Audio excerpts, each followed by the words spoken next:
Hi guys, good evening. It's me again, Adrian from Kenanga. Hold on, let me get the link for someone to register to. Tonight we will be having our construction sector outlook, which will my colleague from research will be sharing with us on what's next for the sector and also what to look out for in this coming year in 2025. Hold on, yeah. So before I tune him in, can I do? Yeah, I can do. No, not much of a choice, right? So, wow, this building looks cool, huh? At Jalan Tun Razak.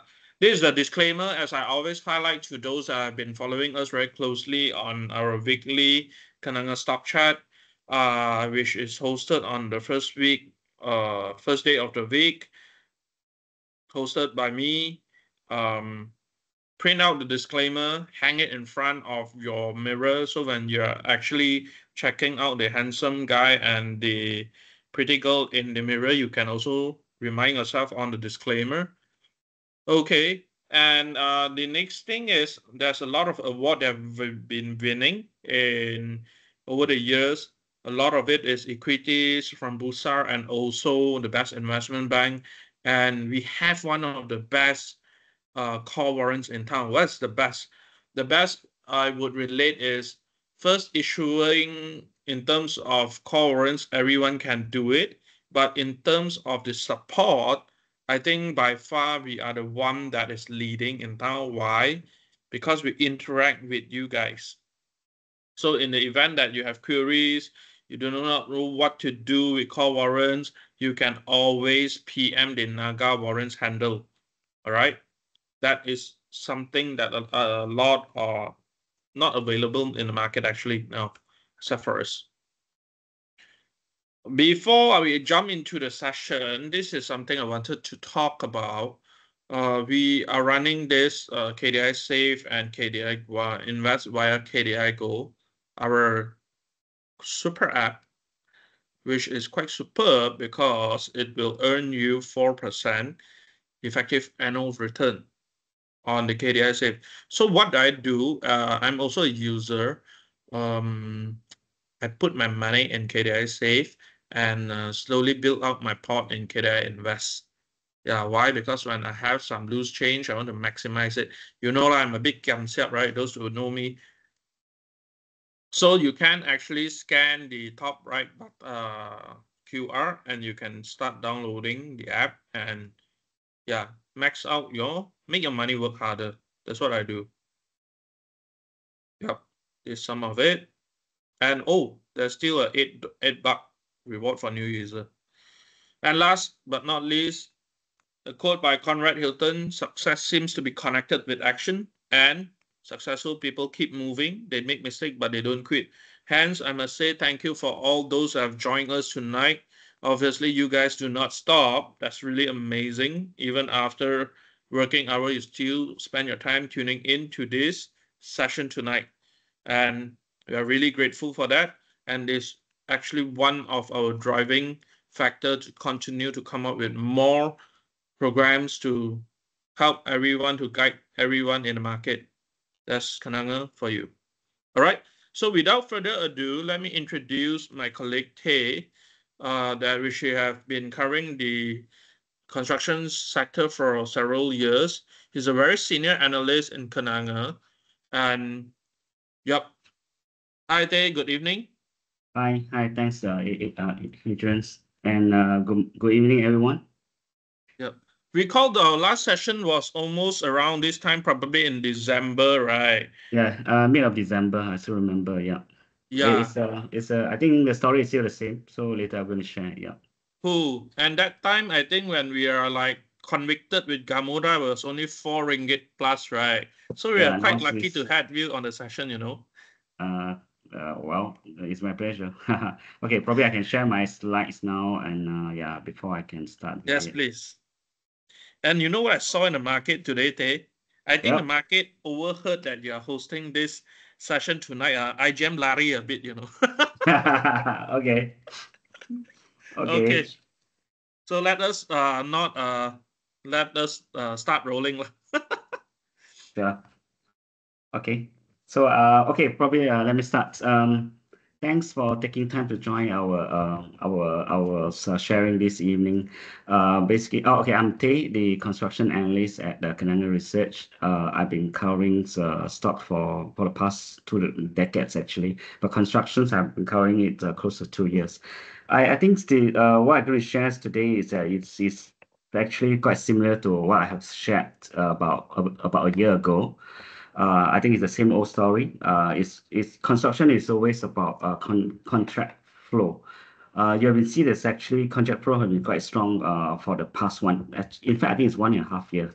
The constructions sectors have been running since the second half of 2023. It's actually so by now it's already 18 months. I think we still believe that there are still some room to go actually, because that in an upcycle environment, usually you would last probably 2 years. So yeah, earnings is a bit sorry, the valuation is a bit biggish now, but I think we are still can see some room in selective stocks. Yeah, against like I say, the story will be same as last year. We are looking at the contract flows continue to flow out. What we see actually for the past say 10 months or for the past 12 months, we see a lot of contracts actually, but unfortunately from the public side, public's infrastructures, actually the new flows is a bit slow. But for the private side, it had been booming actually, especially from the data center side. So I think we probably were switching that as what we present as compared to a year ago. This year, I mean, this time is our topics is only left with one. Previously, I mean, about a year ago, we still have three topics for the construction. All the big players, because we think that in an up cycle environment, bigger cap will tend to benefit, which I think it have shown probably in this slide that you can see. Okay, again, let me back to our topics. It's only left with one, which is Gamuda. We still like it very much.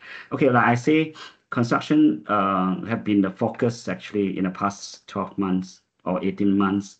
Um, they have performed exceptionally well actually. If you're looking at the KL Constructions Index, it's actually up 53% year to date as yesterday, as compared to KLCI, which is only up 10%. And under our universal coverage, we cover actually six construction stock. Of which 5 stocks actually have outperformed the KL Constructions Index. Top of the list actually is Suncon. Share price have risen actually 131% at yesterday for year to date. That followed by Gambuda, 93%, WCT 83%, Kim Loan up 72% year to date, IGN 59%, and the only underperformer, Kejaya Prospect, 35%, but it's still way better as compared to KLCI, which is only 10%. So what exactly drive the construction sector, I mean, for this year, basically is the contract flow, as I say. If you're looking at the total projects have awarded year to date for 10 months, was amounting to about 170 billions. That's actually is not even full year. This is the highest in seven years actually since 2017.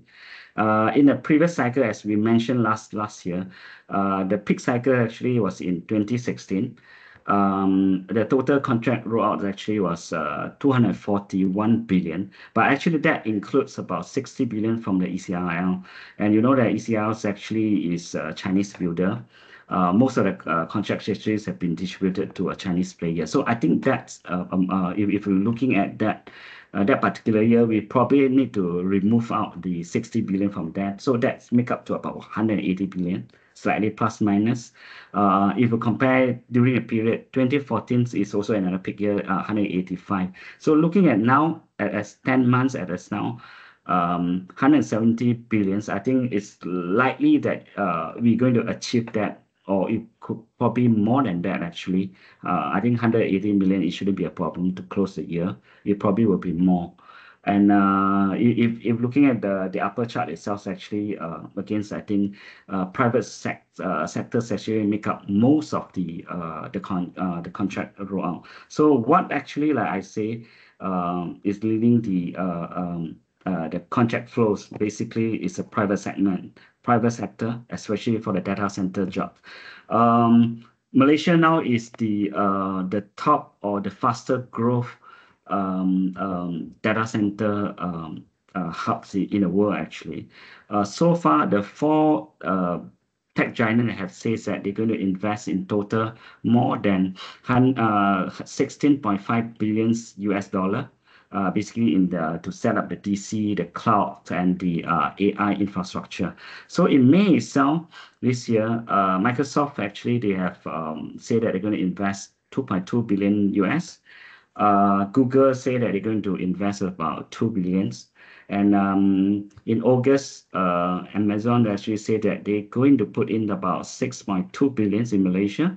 And the latest one is Oracle, which is only last month. They say that they're going to invest about 6.5 billions US in Malaysia. Of course, this is not 1 year alone, but it will over by until 2030 or 2035. So it depending on their investment. So actually, this will bring more job, especially the construction side to Malaysia. But I think people will probably question, because data center, you don't really need a lot of manpower to manage it. But I think with that, with all these services that we're going to put in Malaysia, I think you will expect more.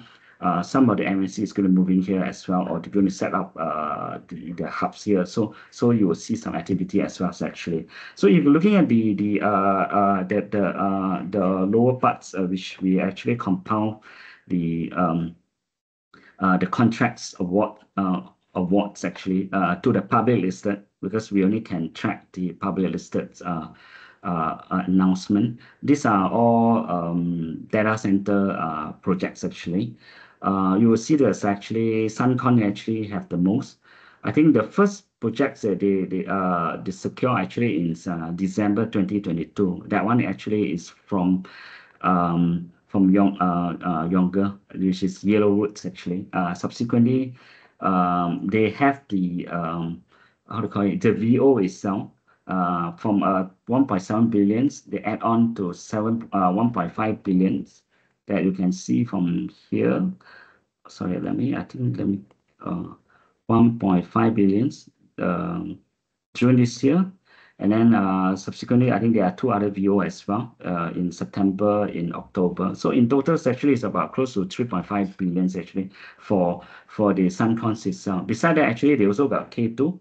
K2 basically is Robert Koch company that's involved in data center. The main clients actually is TikTok. So TikTok's actually in Malaysia. One of the base actually is at K2, which is like just I mentioned, Robert Koch. I saw that actually they are working on the phase 2. So this is just phase 1, a very small amount, 190 billion. We hope that you will see more, because actually for K1, okay, what is the difference between the K2 compared to the Younger, which is the Yellowwood itself?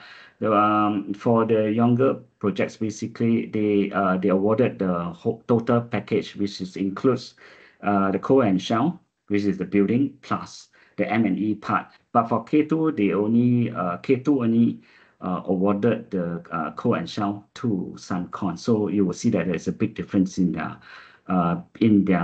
contracts, the values itself. But I think with phase 2, with the experience in the phase 1, hopefully phase 2 will give them more contract value, especially from the M&E side. I think beside that, you will see Gamuda also got Google, that they're going to build for Google. This is in Shah Alam, under the Samdabi property developments in the Avina business parks itself. So the 2 billions US dollar Google's investment, quite a big chunk of it actually will be at this center. at this business parks itself. And beside that, I think they also quite recently, the beginning of the month, they got another 450 core and shell contracts from a DNC, sorry, for data center specialists, BCEI. But of course, the end user, due to the PNC, so they are not able to disclose who is the end user, the end owners of, or how to say it, the end user for this DC cell. So these are the contract flows that we can see is actually year to date. The amounts is totaling to about close to 7 billion if you're looking at from March until today. It's about close to 7 billion. So with that, actually, you will still expect more contract to come.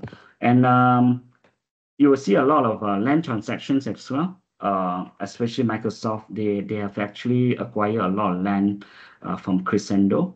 I think, as you can see from this list, they have acquired 2 pieces from Crescendo in Pulai, basically end of last year and April this year.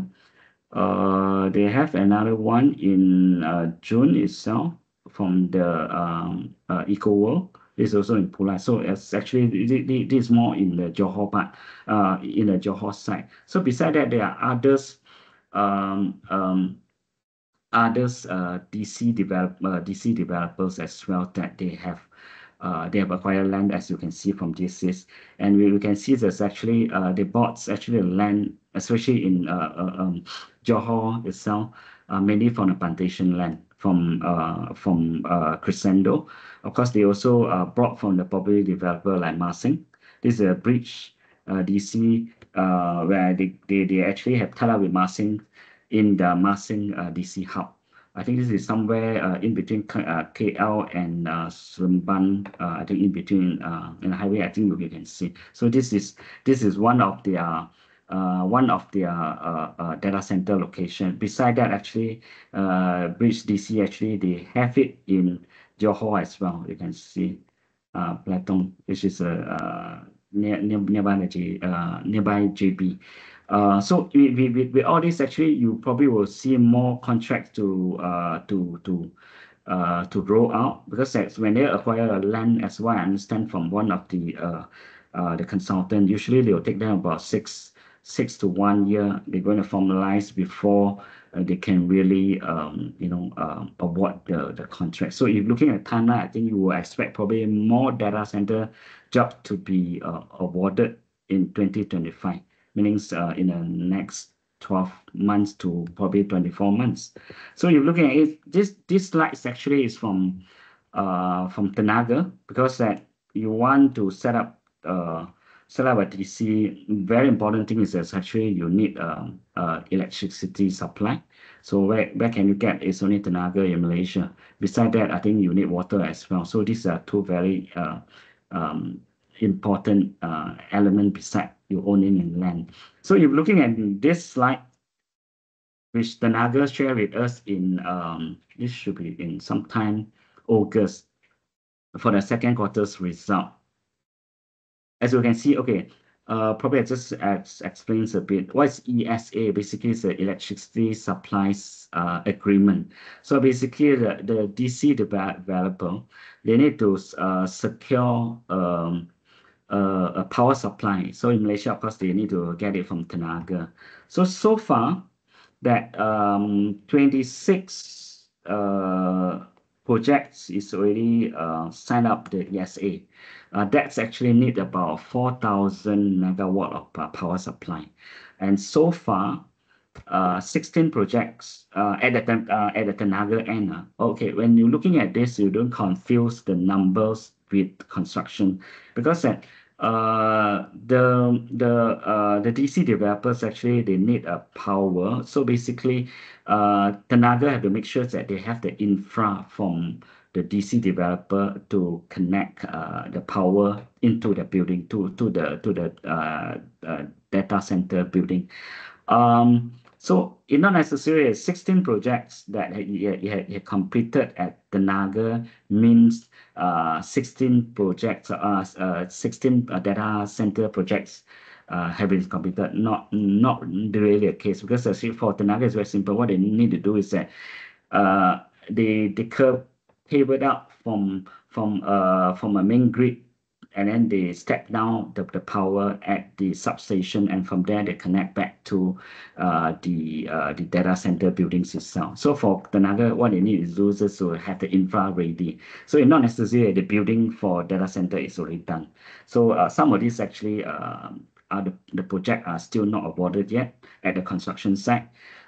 Some are, of course, is yet. So 16 project for Tenaga N is already completed. That's actually needs about 1,007 megawatt of power. There are 2 projects that currently is under construction. There are 8 other projects is still pending agreement signed, but we still haven't started the constructions. So far, if you're looking at Tenaga's results in the second quarter, so far at June, which is the second quarter, it's only 190 megawatt of data center life, meaning that the data center in operations is only 190. So I mean, I myself, I cover utility, so Tenaga is my topic. So if you're looking at this slide, you will know that Tenaga is going to be a big beneficiary. But so sorry, this is for constructions, but from this slide, I just want to say Tenaga will be a big beneficiary for the data center. Can you imagine that 2 quarters, because they only show 2 quarters number, 190 million, they have make a fantastic profits actually in the first half of FY24. And most of the earnings actually come from the non-regulated side, which is the T&D. Sorry, coming from the Genco. The T&D is regulated. Sorry, my apology. It's from the Genco, because when they generate more, their efficiency are higher. So okay, that aside, you will still expect more contract, more data center projects are going to come out.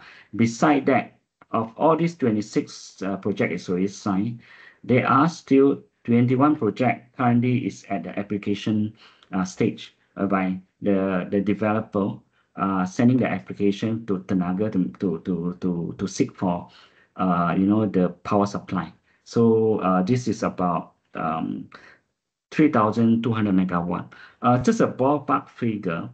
1 megawatt is equivalent to, I mean, you're talking about construction work is about 30 billion. That is at the lower end, 30 million ringgit, 30 M ringgit worth of construction work. So I think you can just do a number. That number is going to be very very huge. And all this actually is like a 10 years projects. Some of it. So some of this when you're looking at 26 projects, 21 projects, some of it is actually a duplication. Sorry, not duplication. It's a repeat customer. Just like just now, you can see, let's say K2. K2 is the phase 1. So this phase 1 would be one project. One ESA project. So phase 2 will be another one. So some it can be a repeat customer. So yeah. So I just would like to say is that the contract flow is not going to stop here for the data centers itself. Okay. So next, what we're going to talk about is from the public side. It has been quite slow actually. MRT3, I think yesterday MRT Corp CEO just say that the constructions of the MRT3 will only start. It's likely it's going to start in 2027. He had just said it out yesterday. Just to recap, I think. Sorry, it's this slide. They actually have started the 3 months public inspection. In 2nd of October, going for 3 months. So it's going to be end in December. I mean, in about 2 weeks' time. So what the CEO says is actually that it need about 2 years for them to clear, to complete the land acquisition.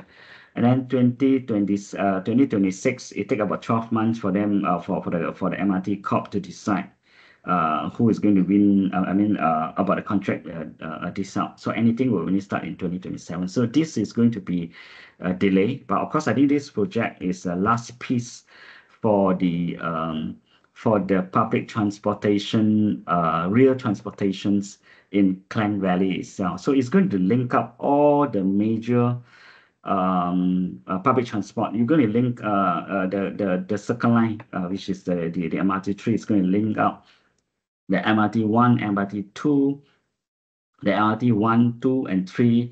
There's some rail line as well, the monorail, all this. So by then, it's easy for the peoples in Klang Valley to move around. I think I had said that actually in last year. Basically, you see from Ampang, let's say Ampang, you want to go to Gombak. You can from here you can stop at Pandan Indah. You take the Circle Line, and then in Setia Wangsa, then you can go to Gombak.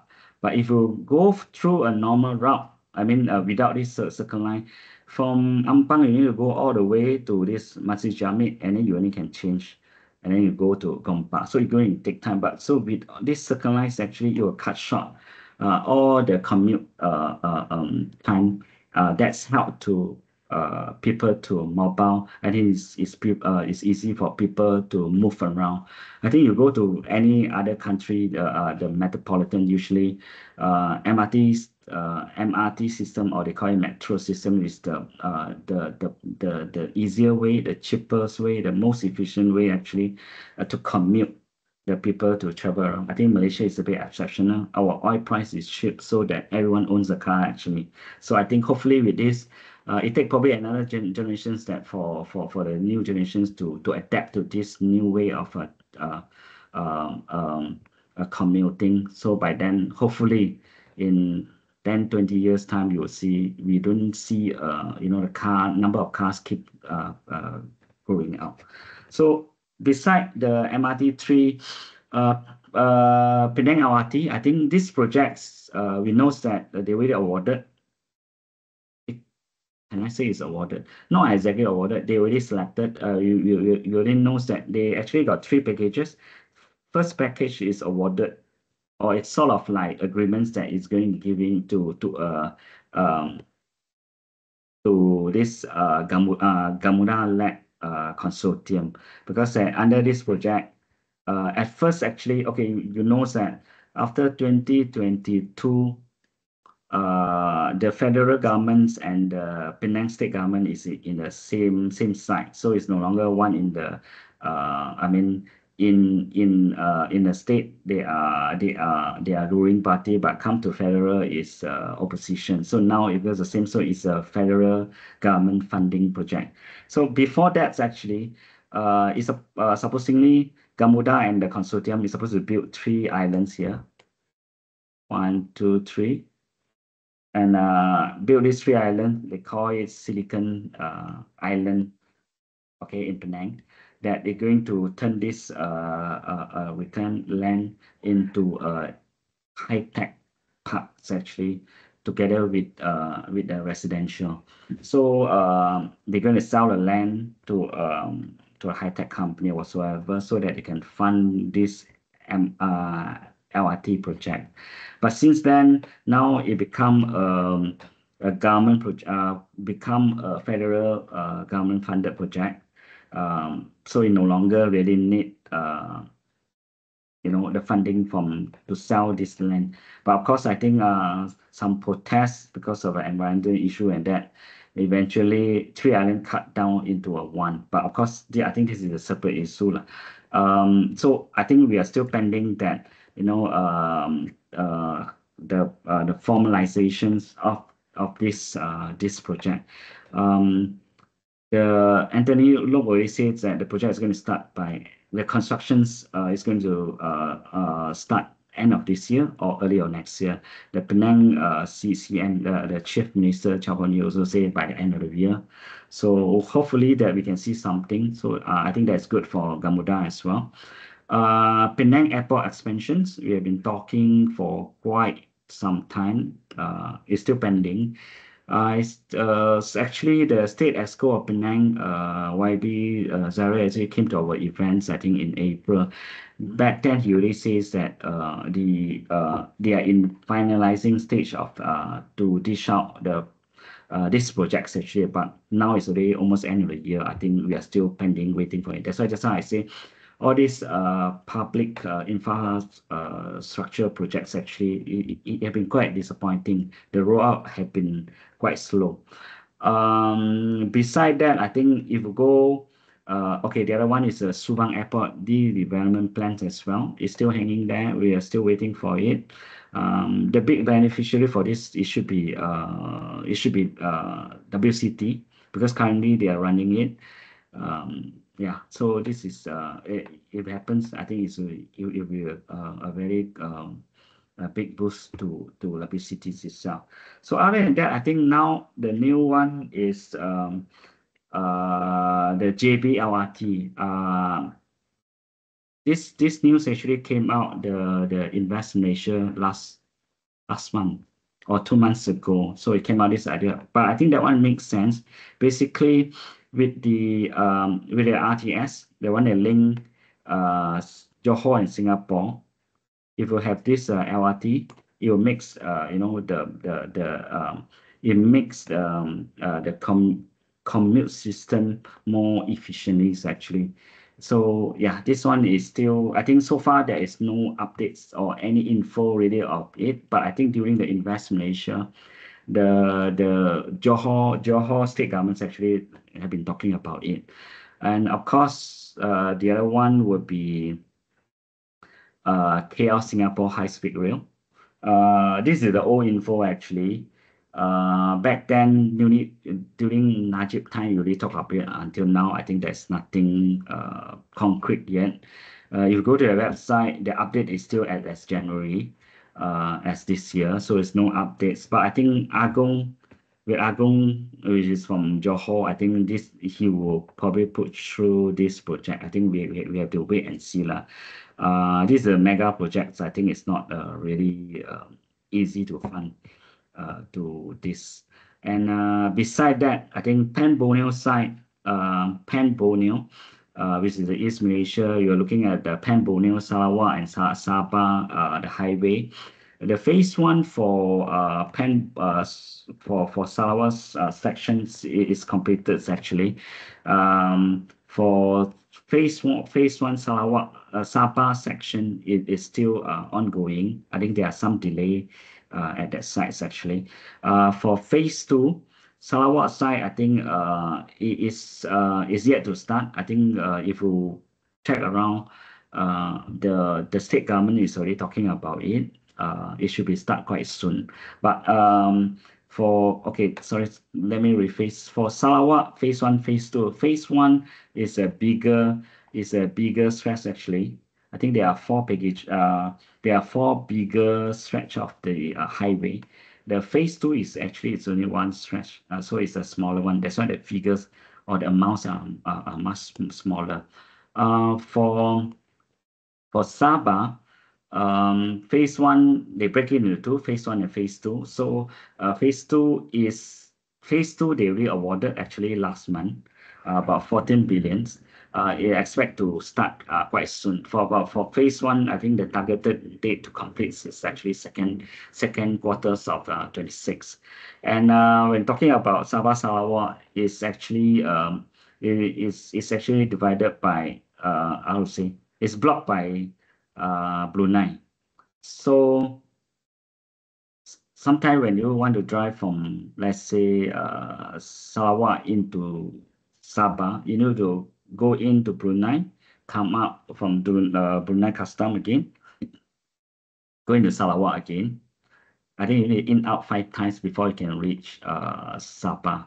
So the governments actually came out and have plans which is going to have a ring road. Instead of you pass through Brunei, you go in from the interior side to go into Sabah. So you can see from here, actually. So you're really going to cut down a lot of times. And you know that the interior area of Sabah or Sarawak actually is very rural. So with this link road, it's going to carry out some business activities. So hopefully, it's going to drive the development in this part of Malaysia. Package 1 is already started. It's only 35% completion, scheduled to be ready by end of 26. Package 2 is still pending. I think, basically you take some time. Compared to Peninsula, I mean, in our West Malaysia, Sabah Sarawak side, basically most of the contracts actually, it had been awarded to a local, especially from Sabah. They actually, one condition is actually, they need certain portions have to give to the Sabahan company. Of course, company from Peninsula, you will still see like Kim Loons actually is there. Gamuda actually won some of it. Suncons very little. I think IGM also got. But other than that, you don't really see a big Peninsula builder in Sabah and Sarawak. Yeah, maybe actually all the locals one. So sometimes the info wise is quite scarce on this end. Okay. Beside that, what else? The flood mitigation. This have been talking for quite a while actually. I think this year alone, the government's actually already awarded, but not many. I think it's still left here about 6 billion. So this figure 13 is total. So it's still left with 6 billion is going to be pending to be awarded. So basically, this is all the infra projects. Okay, so I finished the private public project. Now let's look at the valuations. I think like just now I mentioned that the valuations actually looks a bit pickish actually. Look at here. It's about 20 times as compared to the previous cycle, which is 20 times as well. The variations is about there. If you're looking at this angle, if you think that the variation is not going to be higher at 2026, then probably you may not interested in the construction sector. But in our view, we think that there are still some upside. Reason being, if you're looking at the previous cycle, you can see from here, these 3 years, 2026 to 2018. You remove out, like just I mentioned, the ECIL because that most of the contracts have been awarded to a Chinese contractor, not the Malaysian contractor. There's about 60 billions for the total project. You remove that out, 180 million. You average it out, actually, it's about 161 billions. 161 billions. We are looking at actually about 10% higher, which is we are looking at about 180 billions a year for the next 3 years. Okay, so that is about 10%. So if you use that as a benchmark or that as a guide, so we should expect the valuations, should be higher by 10% as well compared to 2016. So with that, we take a 10% premium from the previous high, which is 20 time PE. That will be the new valuations that we think is a fair for a construction company, especially the larger builder is at a 22 time PE. So if looking at it, actually, IGN Suncon is already hit that, but we still see some upside on Gamuda itself. 22 times actually, we still see some upside. So hence, like just I say, this year we left with only one. At this time, we only left with one topic, which is Gamuda. Our target price 1080. We know that they are the biggest actually in Malaysia. What is our thesis? That is basically infra job. They will be one of the. They will be the one that's going to drive the project. Second, they will be able to secure overseas projects, those developed markets, Australia, Singapore, and Taiwan. So far, they have these three. for the constructions business. They have the property because they have the property arm as well. For the property side, they have projects in UK. They have it in Vietnam. It's quite big also. They have it in Australia as well. So they've been doing quite good actually. That later you will see that I will show you what they have been achieved actually overseas. Besides that, after they have sold their toll highway, they got they have a better balance sheets actually to take on more project. And currently they actually have order books of 31 point more than 35 billion ringgit of the order books actually the outstanding order books. This is a record high. And beside that, they also into the IE area. So that's actually helped them to have a better flair on the ESG. Okay, so just look at this will be my, I think this is my last slide. Yes, this is my last slide. It came actually from a very, okay, it came from Malaysia-centric company to now three-quarters of their order books actually is from outside Malaysia. They actually have a very big or very ambitious order books. The outstanding order books targets actually by this year end, they are looking at 30 to 35 billions. Next year, they expect 10 more billions extra, which is 40 to 45. Look at now, and as my estimate is about 31 billions. If you're looking at their churn rate, say about 4 billions a quarter for revenue. So 1 year they need about 16 billions. 60 billion plus the 10 billion difference between these 2 years. Meaning to say that based on their target, they are looking at about 25, 26 billion type of order books for the next 12 months actually. It's a very big order books actually. It's a very big target. I think we still have to see how it's being achieved that. I think in the market for like my assumption, I'm actually based on 17.5 billions order book. So it's still got 10 billions, still got another 8 billions to go. If Gamuda really can achieve that, then you expect that the earnings is going to go higher.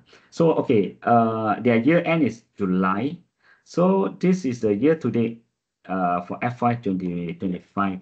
They have actually secured 4 projects. The last one is just announced last week.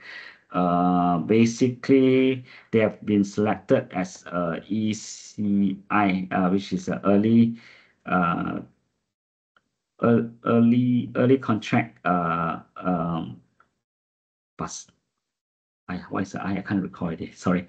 It's actually the party that is going to carry out the groundwork first before the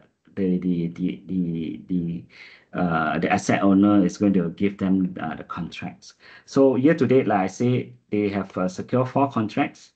Start from I mean, like again, year to date, basically is from July onwards. They have secured 4 projects amounting to about 6 over billions.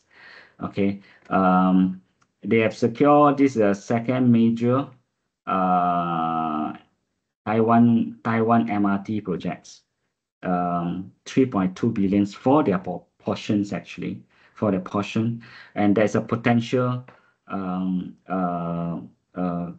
additional work for this JV itself, and that work about 8.1 billion for Gamuda portions. Basically, they are building it in New Taipei City. Basically, it's a new stress, and for the additional one is for their depot and some system line between before this New Taipei City MRT, before and after the two line actually. So that work for them is about 8.1 billion. So this actually they are looking at about within the next 12 months. So like just now I mentioned, they are looking at 25, 26 billion. So if they are able to secure this, they really achieve like 30% of their target. So this one alone. So I'm still very I'm very upbeat on Gamuda. Yes, share price really up like almost 100%. If they are able to win more contracts, I think the share price won't just stop here. Of course, the earnings is going to go higher as well. Okay, I think I will just stop here. Yeah, for any Hi, questions. Dave. Wonderful session. I love how you have pitched the valuation methodology for the sector from the previous cycle. Um, let us look for those, just a bit of a instruction for those that have been tuning in. If you have burning questions, you can actually type it in the chat box. And after our Q&A with Dave, you guess what's going to happen? We will have Isabelle joining us for another session to see how we can try to maximize our dollars. All right. So since there's one question in the Q&A, we shall jump into that. Dave, from Shai Nasir, you have addressed the power requirements for DC. How about water for cooling? And I think for this session, I think it's okay to actually elaborate on Tenaga also, because it's not easy to arrange the session for all our analysts to be on board, right? And while it's very rare that we can also have you as the power analyst, so why not, right? Okay, I think this question is about the water. Yeah, because data center there are two elements very important, power and water. Yes, you are right. So far, if you're checking back, actually Johor state governments actually had came out a guideline about the water supply, because that water issue is all managed by the state.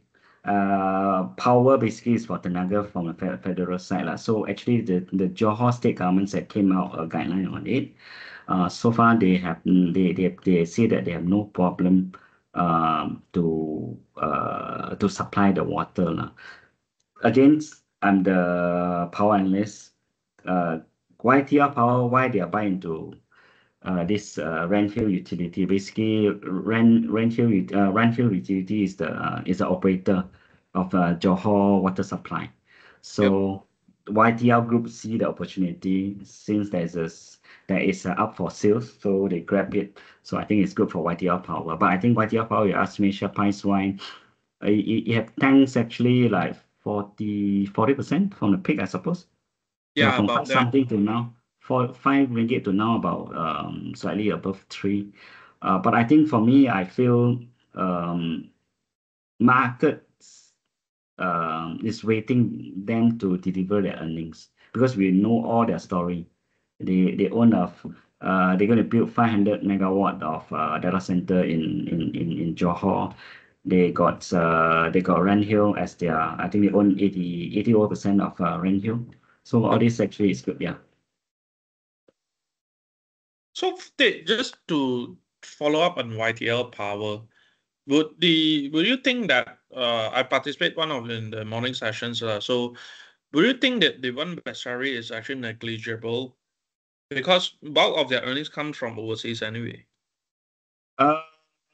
Okay, the Bestari actually is, it to me is the story is sorry, not say that the story is and that is basically is that project is already ended in 2018, I think, when the PH took over the federal government. So that contract is actually ended.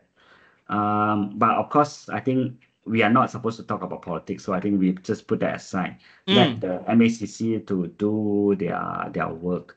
Yeah, but there wouldn't be any earnings impact from this aspect, right? That's where yeah, coming correct. from. Correct. Because actually the project is already ended in 2018. Yeah, it's yeah. Okay, I think I saw the second question just now. Yep, Gamuda profit margin outlook improvement for better margin from Wilson. Okay, you see this, I mean 2014, 2020, FY 2024, the margins have been declined, have dropped actually, but we see some improvements actually. in the last 2 quarters. Why there's a drop? Because as they have more overseas contracts, the margins are lower. Actually, Malaysia so far is they have the best or the highest profit margin. Why the OC market margins are lower? Basically, if you're talking about Australia, you're talking about Singapore, you're talking about Taiwan, these are developed market. The margin tend to be lower, especially Australia. The guided margins actually is PBT is about 5% only. It's half of Malaysians. But I think to me it's fine. Even if you're looking at the blended margin is lower, but because that the earning base are higher. Can you imagine that last time you make 1 billion, now you make 2 billions? But what's wrong is that your top line growth more than your bottom line. As long as you have a better you have a better or bigger earning base. But Yep. there's improvements basically is because that the Malaysia projects are catching up. I mean the order books are catching up. So that actually neutralized a bit. In my assumptions, actually I have tuned out my my assumption in FY26 by about 1% compared to 25.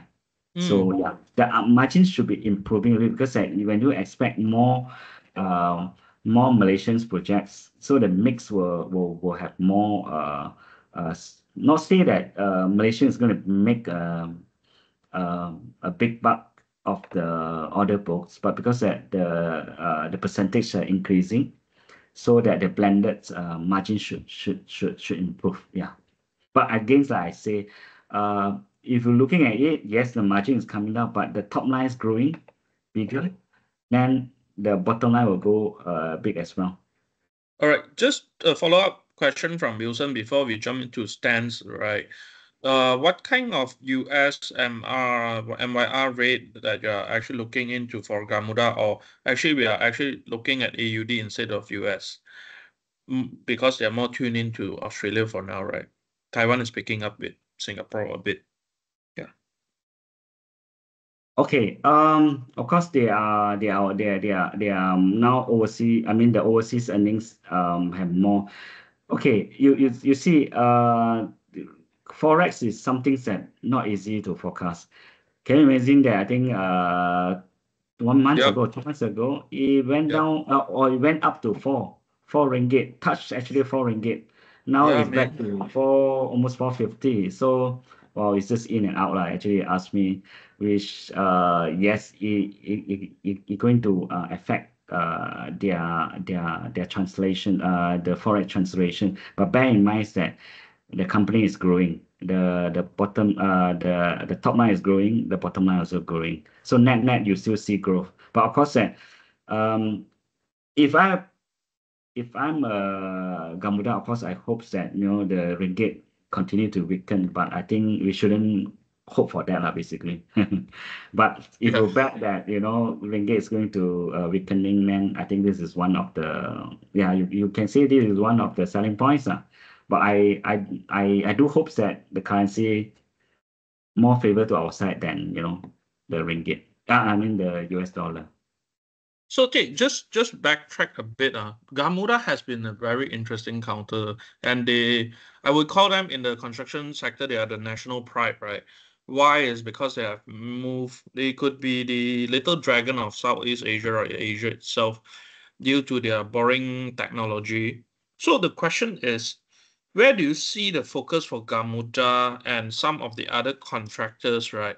Their direction, would they be more local centric, or they will start moving out with Gamuda as an aspiration? Previously, some have tried in countries like India, but they failed. But for Gamuda now taking the lead very strongly in the construction, what is your view on their property in?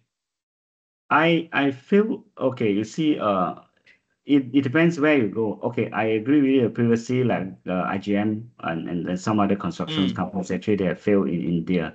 I think with that type of record, that's why probably Gamuda, study from there. He thinks that you shouldn't go to a developing country, whereby mm, there's a lot of uncertainty, and hence they go into a developed market. which they can give us certainty in things like your earning certainties, even those that they don't mind to compromise their profit margin. Yeah, I think that's one way they are looking at it. They are the champions of doing the tunneling. I think that's the reason why they are in Australia. They are invited to be in that markets. Actually, I have a site visit in Sydney actually last year. This time Oh, actually in awesome. November. Yeah, they actually share with us a lot of things. Because Sydney itself currently is central near the bayside, closer to the coastal. They actually the plan is a very big plan. By 2056, they're going to have a big metropolitan. There will be three big metropolitans in Sydney itself, from the current downtown Sydney to Parramatta, which is currently is still in Sydney, but it's just away. And they're going to build a new airport at the west side. And you expect more real projects actually, the real electrification project in that. So I think that's one of the reasons why they are so gung ho there also lah. So that is for Sydney, but in Melbourne itself, they are looking at this how to say, it's like our MRT3. Basically, they got a few line, so now they need one circle line to hook all the line together.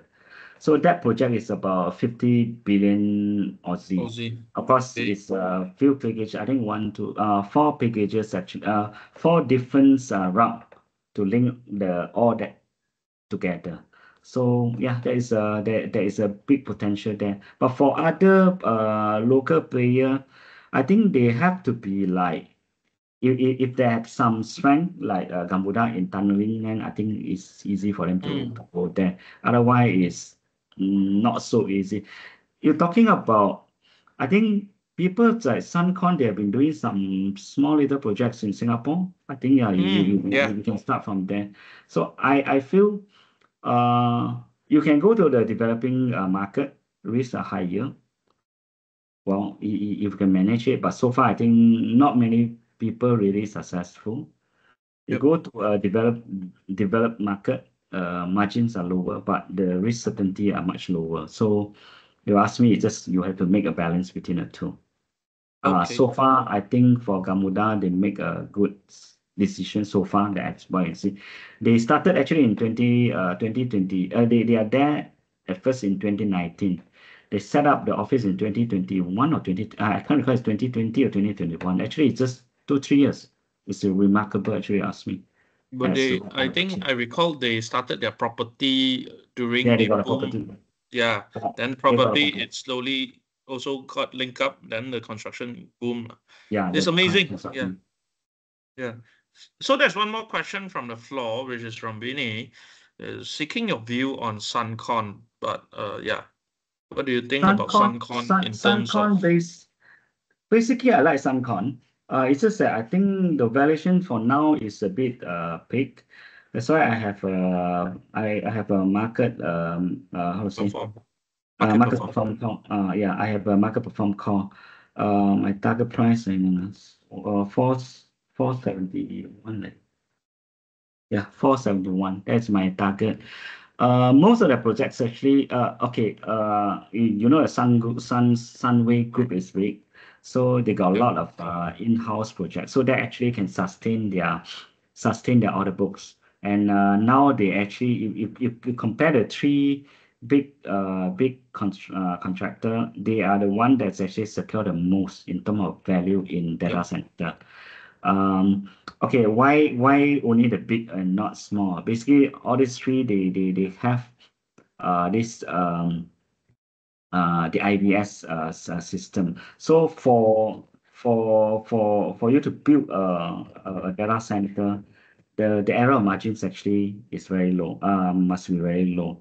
So you cannot like have a lot of error, and the penalty will be high. So with the IBS system, it's easy for you to build. So that you make error, chances are lower. And yeah, they are big, so of course they are into it lah. Yeah. So other than that, Suncom basically is pure constructions company. Well, as you're looking at Gamuda, they got construction, they got property. Now they are into some RE project. Of course, they are interlinked. IGM, they all similar, and beside that, they got port, they got highway as well. So Stancon is the only one that purely in construction, but of course also the IBS, which is the more on the building material side. Yeah. Circling back to Stan's question, right? Is there any related stock pick for Tenaga in the power line or transmission upgrade work? Any potential smaller caps that you might have stumbled upon? Well, when you're talking about the cable, what I can think of is sounding cable. Sounding cable, when you need to upgrade the system, because actually, data center require high tensions power. So a lot of grids that they need to upgrade it. So when you involve in cable business, yeah, that you will benefit. I think that heaviness in Southern Cable's result have been improving.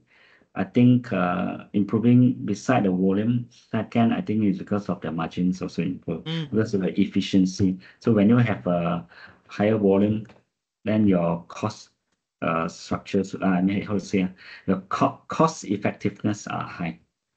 The efficiency ratio went up. Theo, you have raised your hand. You can actually put your question in the chat.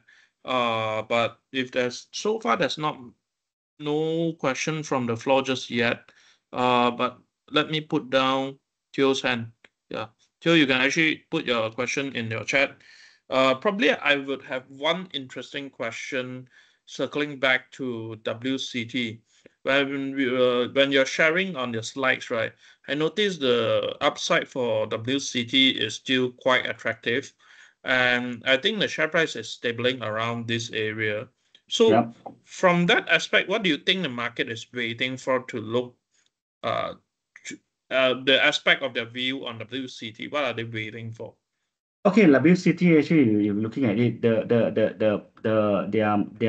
their financial performance have been quite choppy. They actually, if you really track their earnings, actually they always make one quarter of profit followed by a loss, profit and loss. Basically, why there is a loss and profit? The loss, okay, because they need to make a sukuk payment. I mean the sukuk, so there's some interest elements there. So hence, when they make that payment, you'll be in losses. So you will see that one quarter profit, one quarter loss. So okay, you see WCT, why the share price suddenly jump? I'm not sure. You have, okay. Let me see the chart again. Let me put back the sound the chart.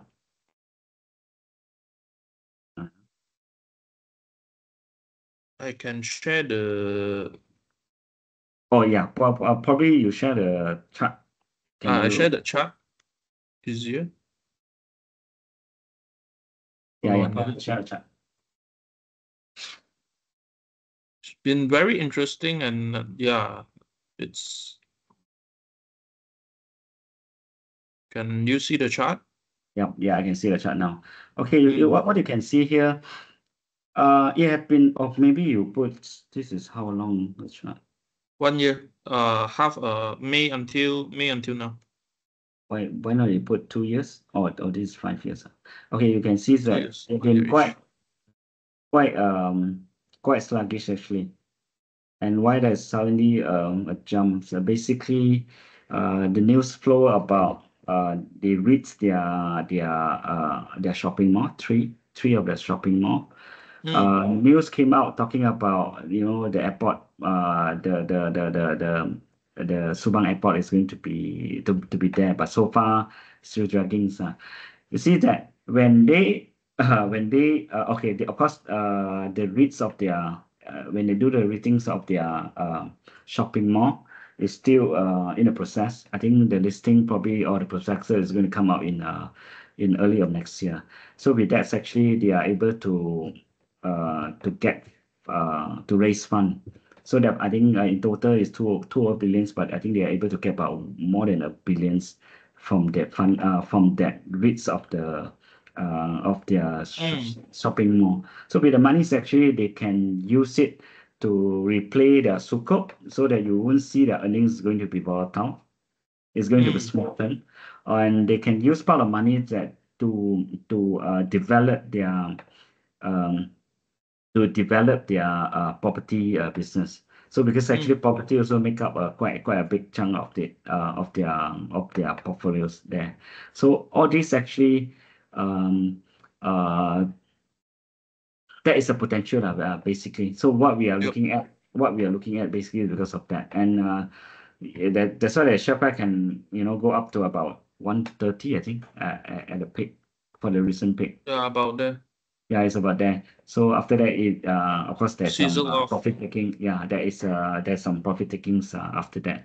But I believe that once you see by first quarter of next year, when the REITs is ready, they got cash, they can start to restructure their debts.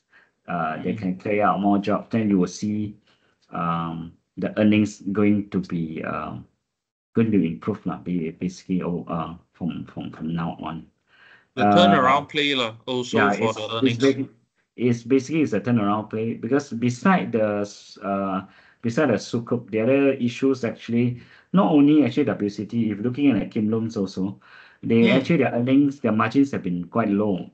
Basically, the projects that they got it during the COVID time or pre-COVID time, and then COVID came. The raw mat prices went up a lot, so that the cost cannot pass through. They incur some losses, this and that, or they eat into the margin. So you will see this actually result have been quite bad actually in 22, 23. 24 now is improving.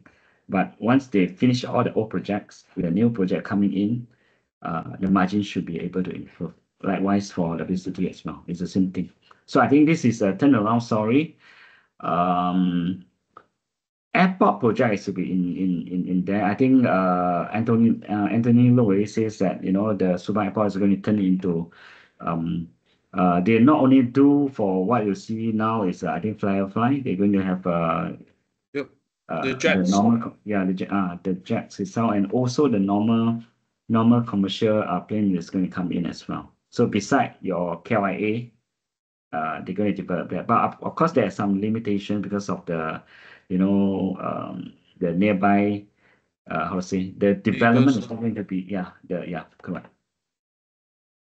Okay.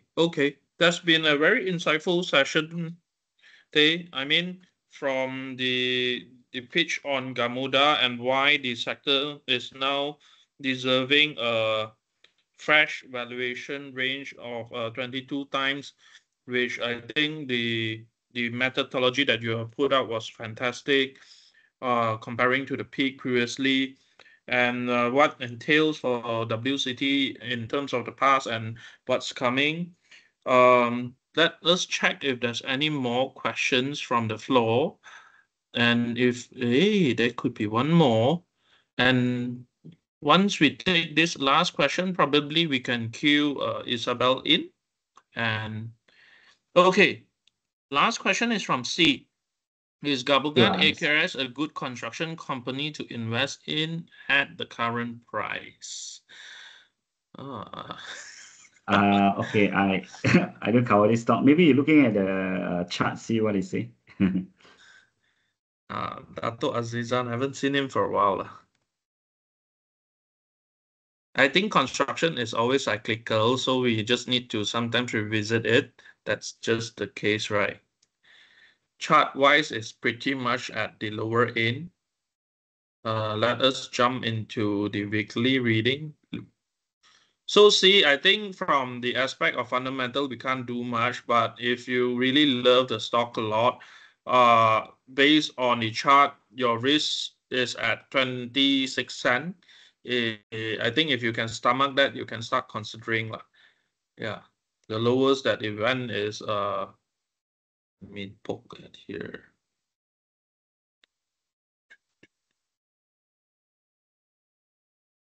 25. So yeah, if you can just do a quick risk reward, you can actually see what you can do with it.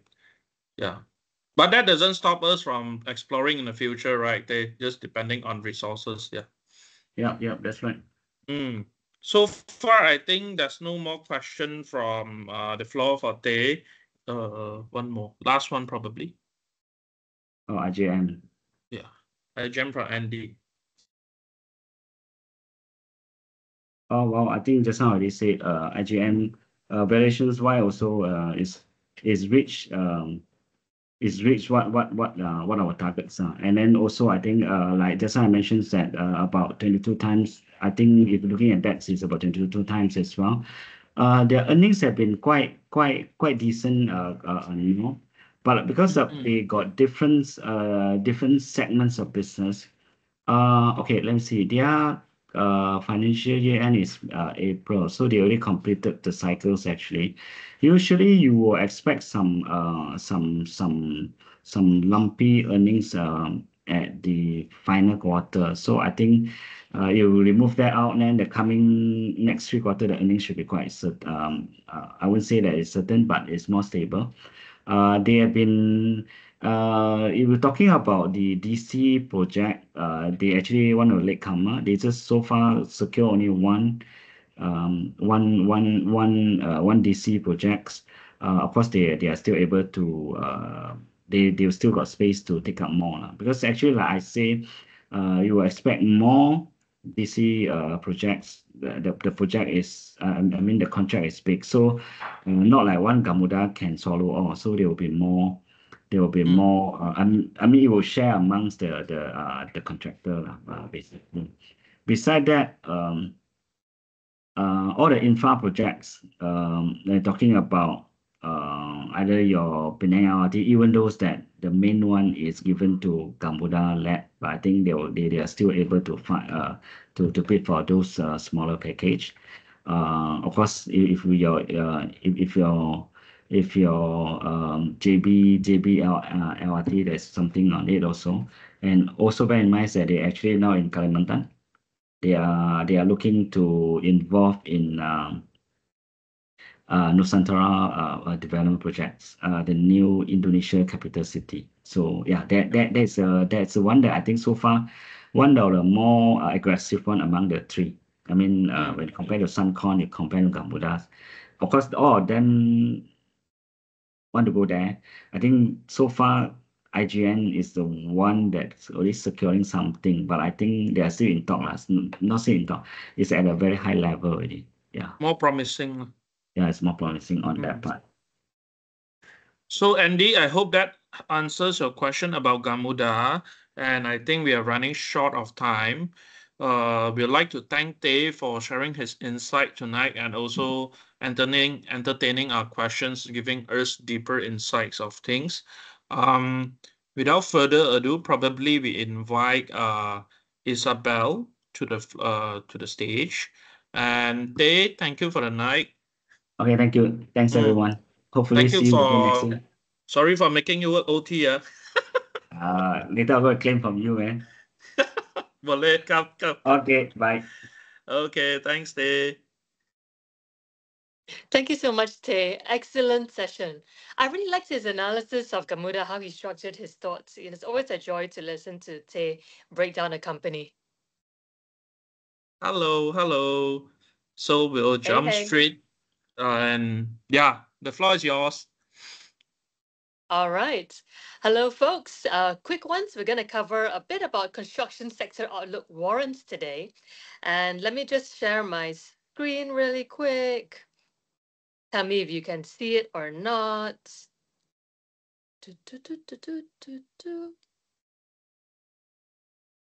All right. 3, 2, 1. Let's go. Oh, nice color on the dress. Same like the logo, right? Oh, yeah. Today I made a deliberate choice to wear something a bit more red. I don't really have a lot of red. I'm very more gray, tan, brown colors these days. All right. So as you heard, for today's session, he covers what to buy. Fundamental analysis is all about telling us what to buy, and technical analysis tells us when to buy it. So a quick one we're going to cover today is we've got the disclaimers over here.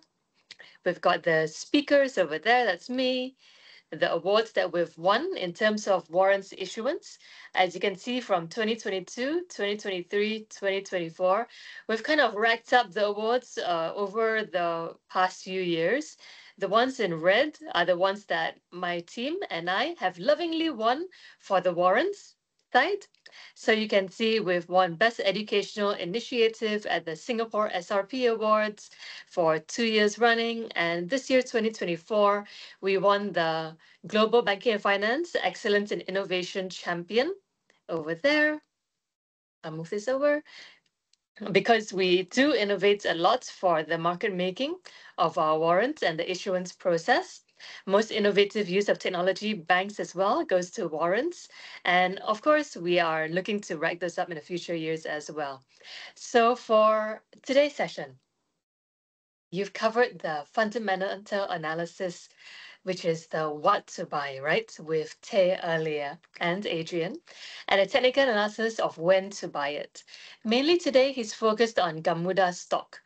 So I'm going to cover a bit more about the warrants itself, on how you can up the performance of your portfolio by considering a Gamuda warrant. And then I'm going to cover types of warrants that are available in the market and link that to market makers and automatic refill, because I want you guys to learn something a bit new today.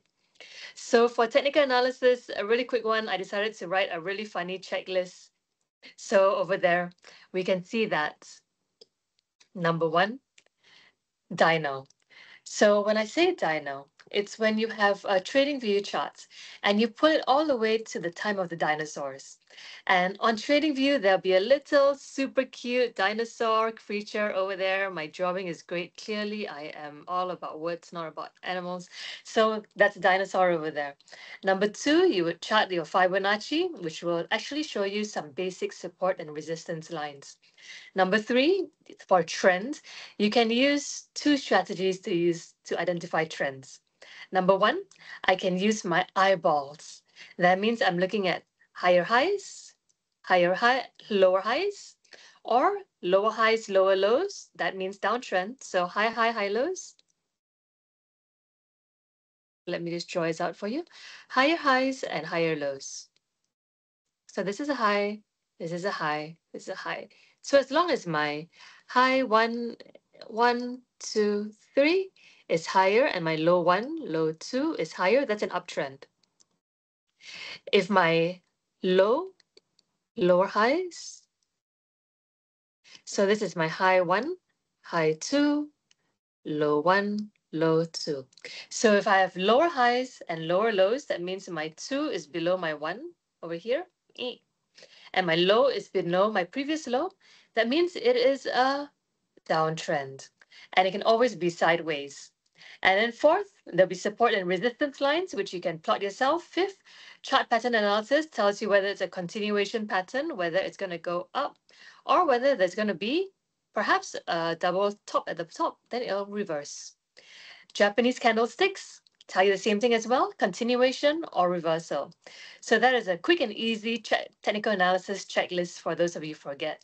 If you forget, you can sing the song which I sing to myself every single morning, which is, I have a dinosaur. My dinosaur's name is Fibo. Fibo has three moods. He's happy, he's sad, or he's neither. And then he has a hobby where he likes to jump from the floor to the ceiling. That is the support and the resistance. All right, so basic technical analysis. So now touching the Gamuda warrants that Tay mentioned earlier. Gamuda C2L and Gamuda C2R.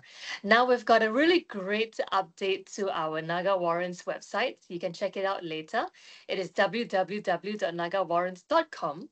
And all right, so you notice that we've got additional boxes on the top. But the reason we do this is the boxes were always there. We're just adding these boxes so it's easier for you to see really, really quickly. because sometimes you got to make a quick decision, right? So let me zoom in for you, for those of you who are on your phone right now. So Gamuda C2L. I know there is the musty strategy. Everybody here knows the musty strategy, right? M is for matrix, E for effective gearing, you want it to be as high as possible. S is for tick sensitivity, that's the S. T is time to expiry, where I want at least 1 month before expiry. And I choose a reputable issuer. MESTI. Musty gunakan musty. Always use musty, right? Musty, musty, musty. So let's say I've got my musty. I can see immediately that my effective gearing is here, my ticks is here, my sensitivity is here, and my time is here. MESTI is already there. So that's the reason we put it immediately up there straight away. Or if you want to have another look at it, it is MESTI. Well, I issuer, that's us. Trustworthy, reputable, and we're there for you, clearly, because we always do all these webinars. We're not going anywhere. So for Gamuda C2L, I can immediately see what's the first thing. It is orange in color. So issuer is telling me to avoid this warrant. It's a traffic light. Green means good, which is over here. There's the green. Orange means slow down. If you're interested in looking at that warrant, consider another one because you can always sell back to the issuer at the bid price, which is over here. 490, 485, 480. However, when the issuer runs low on inventory, like this Gamuda C2L warrant, the Kenanga issuer or the Naga warrants issuer would increase the offer price. So let's say here is supposed to be, let me just delete my drawing so it doesn't distract you. Okay, so let's say here is 490, right, on the bid. Over here is supposed to be 0.495. But you know what? Issuer actually increased the offer to 50 cents. Why did we do that? Because the issuer has run low on inventory. That means maybe I've issued 50 million warrant, and right now I've sold out 45 million. I don't want to be totally sold out because then I cannot post my offer price, and then the warrants can run out of control beyond my pricing control, and it'll behave like a company warrant. And the issue is when somebody buys it at a very high price, say 60 cents, the issuer is at 49 cents, it's immediate disadvantage. So I want to avoid those situations. Therefore, I increase my offer price and make it orange or red so nobody buys it. However, you can always exit to 49 cents over here or 48 cents over there. My left hand, which is my bid price, does not move. I only move my right hand, which is the offer price. All right. So easily I can see that this Gamuda warrant has 3 ticks. Ooh, very easy to make. 1, 2, 3, 1, 2, 3. That's how you calculate ticks. 1, 2, 3. Sometimes it's 2. And then 1, 2, 3, 1, 2, 3, 1, 2, 3. So that's how you count ticks. So I'm looking at Gamuda C2R, which is the far superior warrants because you can enter and exit. For Gamuda C2L just now, I could only exit. But Gamuda C2R, I can enter and exit. However, you notice that this warrants 8 ticks. 1, 2, 3, 4, 5, 6, 7 or so. 1, 2, 3, 4, 5, 6, 7, 8. So Isabelle, issuer Isabelle, how do I buy Gamuda C2R? When you're telling me right now, Gamuda, when the underlying price is 889, 890 on the offer, and then I have to wait so many ticks for it to move all the way up before I can break even over here. The thing is, we actually have a buy bid promotion that you can join on our Telegram. If you haven't joined our Telegram already, where have you been? It's the first Telegram by any investment bank. All right, we started it back in 2017. All right, I went and started this Telegram before any other bank did. And we do this because we want to give you straight up to date updates. If you join our Telegram for free, you would see that we have our buy bid promos that come out every single morning. So I'll show you right now. Let's say our Telegram live demonstration. Naga warrants over there. And I can see that, yes, that we had 2 webinars this evening. I know, I'm so busy. Thank you. What I can see every single morning is that we have a buy bid promo there, 19 November, that's today. And we were offering these Hang Seng Index warrants on the bid price for HSI PWBB, HSI CWAN, CWAO. So all of these warrants we were offering on the bid price, especially when it's close to the bottom of the matrix. That means the bottom of the gray or the bottom of the white. Then you can actually get it at bid price. Perhaps it's because I'm from Penang and therefore I like a deal and I don't like paying full price for anything. I know I look like I am an expensive person, but I like getting a good deal. So, Malaysian warrants, we also have these on bid price. So let's say Aeon C29, Cypark CF, Genetec CF, Inari C2Z, MNRB, there's a trading idea on MNRB and Aeon C29 from our friends at Kenanga Research and from Adrian's side as well. Netgate CC, P-Metal C1C, SLVest, SolarVest CK. So all these warrants, you can get them on a bid price. And VTROX C7 and VSC88 also have trading ideas initiated. And JD.com, of course. And if you forget what it actually means, you can see them offered over here on our explanation page. We are offering a limited number of these warrants at bid price when the corresponding underlying asset is trading near low bottom of the Naga matrix. Okay, so we understand how bid price works. That means whenever it is trading at this zone, I'll make it yellow for you to see easier. Around here, you can get 18.5. You can get this price. When it's trading around here, you can get this price. Oh yeah, so you don't have to just buy immediately. You can always buy it at the bid price.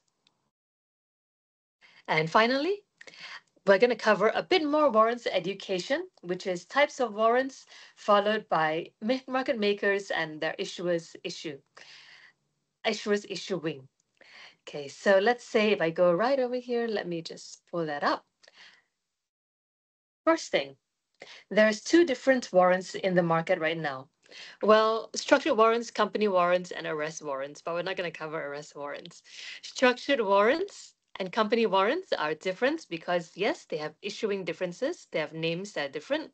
CCC for company warrants, indexes as well. CCC for structured warrants, and HHH for put warrants. HHH, you notice that as well. And company warrants are completely different. Completely different animal. If you trade company warrants, this is not the webinar for you because company warrants, they can actually trade just like the underlying. The main difference for this slide is that there is no market maker, whereas for structured warrants, there is a market maker. Now you're wondering, okay, so I'll cover the other stuff first. Issued by third-party financial institutions like Kenanga, Macquarie, CIMB, AFIN, RHB, and Maybank and CIMB. And these are issued by the company themselves. That means Excel Force issues their own warrants, M3 Tech issues their own warrants, Sanichi issues their own warrants. And they issue these warrants because it's a capital raising tool for the company. Whereas the ones issued for structured warrants, they are a trading tool. Different time horizons, and this one is different settlement form as well. But why did I want to bring up this main issue with this yellow color slide of it being, with it being highlighted in yellow? So I'm going to show you what is so important of there being a market maker over here right now. So the main reason is because market makers, they have a specific role to play in the market and it really affects warrant trading. All right, so let's have a look. My example here was Maybank. So let's say we've got Mr. Gigi over here buying 500,000 of Maybank at 3 cents. That means he's buying this whole chunk of warrants at 3 cents. So he buys this is Maybank underlying, and this is Maybank warrant. So he buys up this entire chunk over here right? Because there's 500K on the bid. This is what Isabelle sees. This is the issuer's position. Oh, the issuer is in black there. So I know that I can see 500,000 queuing over there. I immediately buy the whole 500,000. And actually, let's say I want to buy 3 million at 3 cents. What happens then?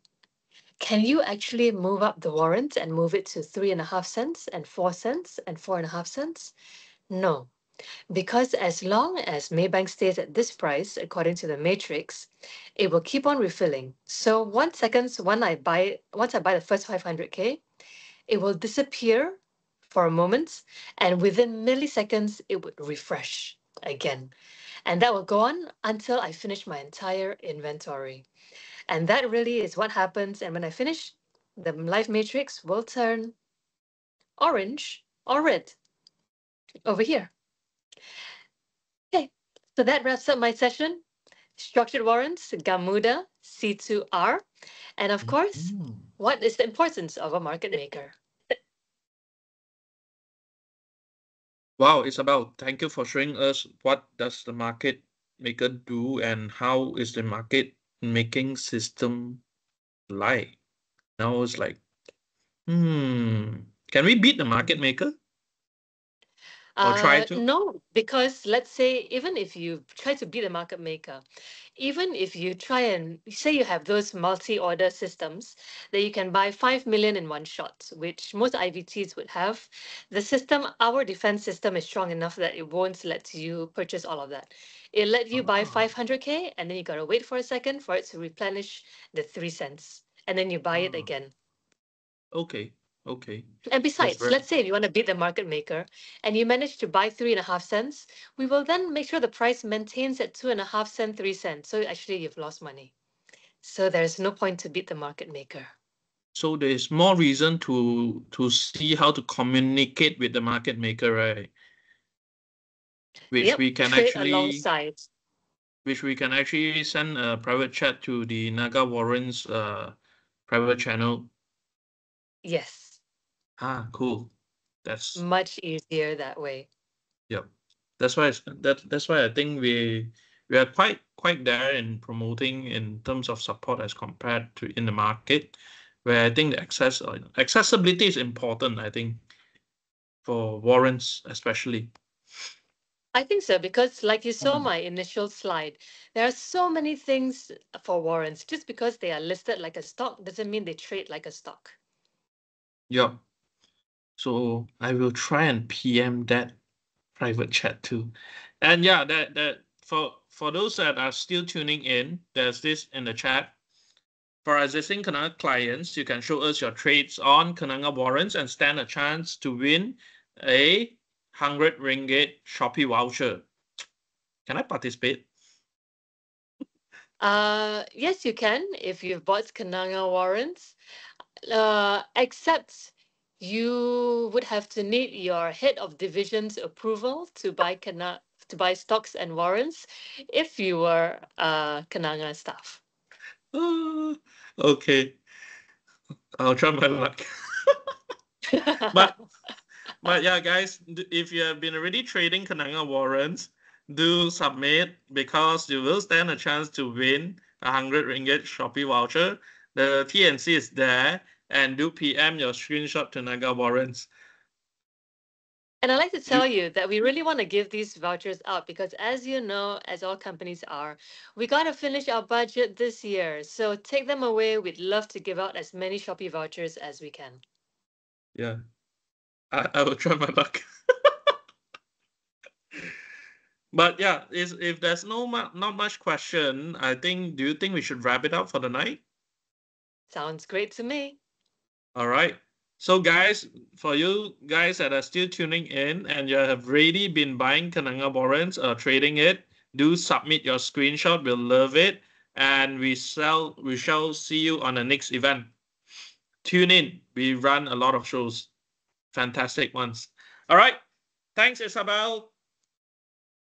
Thank you And so thanks, much, guys. Adrian. Thank you, Tay. Okay, good night, guys. You guys are awesome. Bye.